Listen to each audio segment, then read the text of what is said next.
Agora nós estamos aqui olhando a lareira candense, instalada no móvel de lareira, construído em madeira de demolição.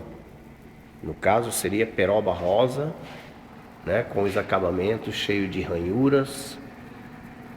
Essa peça, apesar de ser uma peça nova, moderna, mas já são madeiras que têm mais de 100 anos de existência.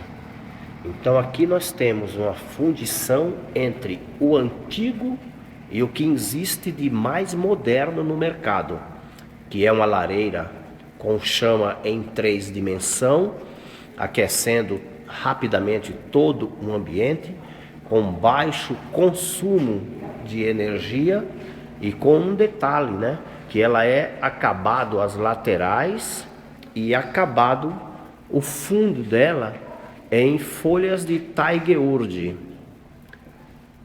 Uma peça muito linda,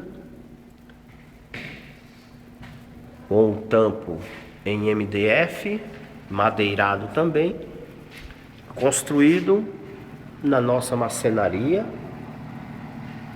As chamas em 3D imita fogo de verdade, como se fosse fogo mesmo, e você sente um calor confortante, confortável. Isso aqui é nosso ambiente de trabalho, aonde a gente constrói as nossas peças. Adquira uma. Tenho certeza que será ótimo para você finalizar os domingos frios com sua família, comendo pipoca na sua sala.